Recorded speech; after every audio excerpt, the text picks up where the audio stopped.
So we're just questioning students about the SFUO termination.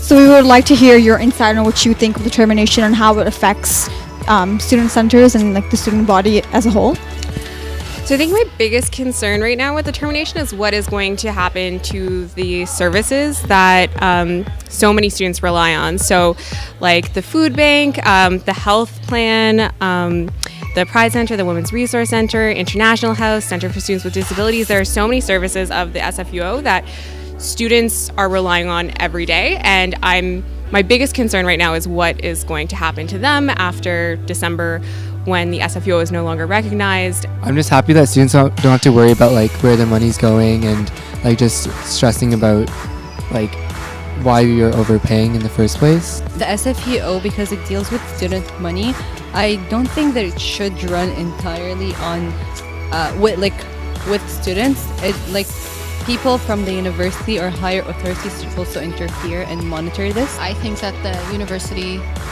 also played a big role in it, or they should have, like she said, they should have interfered and they should have monitored it so that they had the chance to interfere before it got too late and before we lost all of our money. If, let's say, a new student body is to be formed on campus in form of government, what steps do you think they can take to implement and make sure that embezzlement or anything of such sort doesn't repeat itself? It's important to make sure that there is financial oversight from people who aren't students.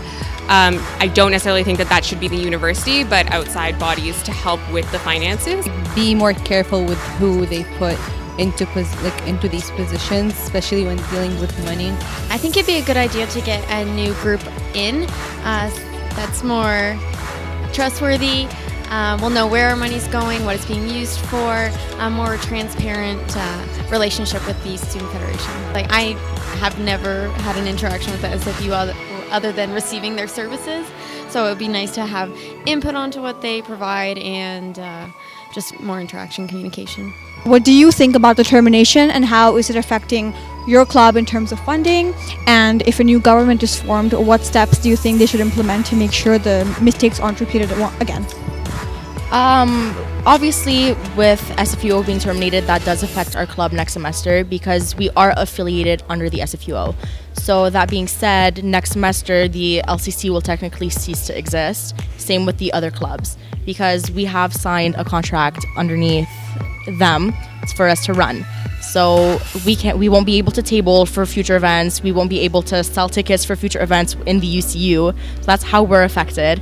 Another way it affects us is by funding. Like, every club receives a certain amount of money, but then I don't think anyone has received anything yet.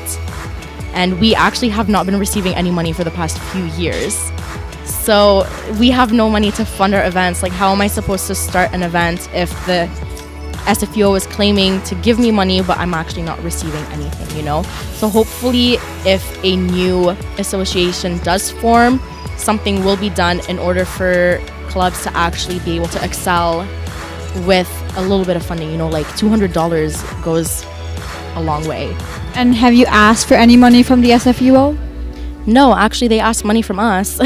When we register for the club, we need to pay I think $15 or $30 just so we can become a club underneath the SFUO. So to my knowledge, Telfer Student Council already has money saved up in reserves for something like a disaster or something like a termination of SFUO, so we can be kept afloat for an additional semester or so.